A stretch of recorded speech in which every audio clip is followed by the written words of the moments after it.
from child empire to child state. This sentence is difficult to translate into English, but its transformation from founder to emperor is in line with the laws of Chinese history.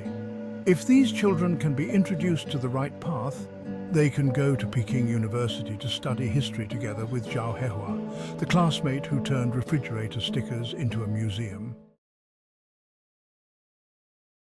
Because they have been brainwashed by capital, parents of today's chicken children have joined forces with schools to put pressure on their children, leaving them with nowhere to go. Some were driven crazy and became depressed. Some were forced to jump off buildings, some were forced to take drugs, and some were forced to go to Liangshan and went to the children's empire. How to change these children? Yitu School in Guangzhou gave the answer. One land is king, let the children govern themselves.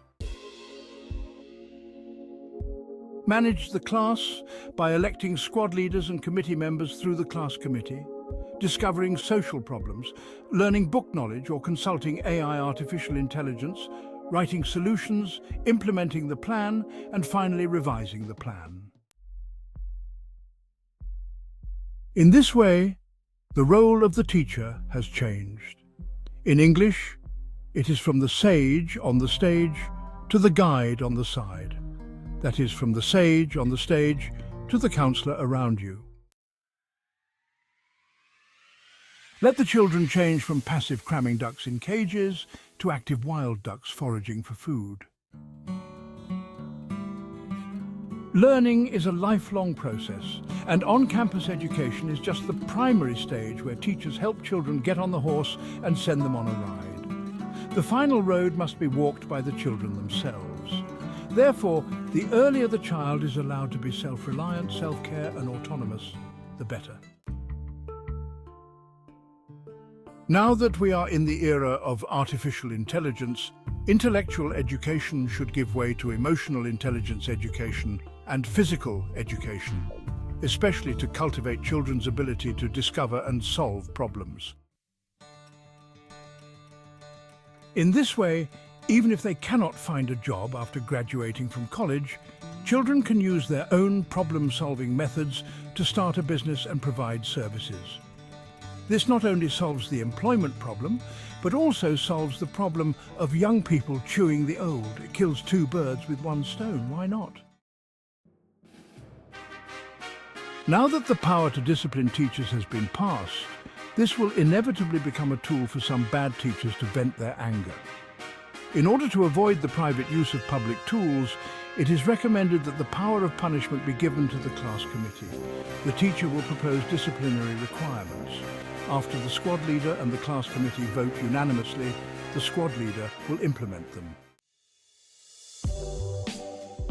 For example, the punishment of standing still can be changed to zhanchuang with half an hour as the maximum limit.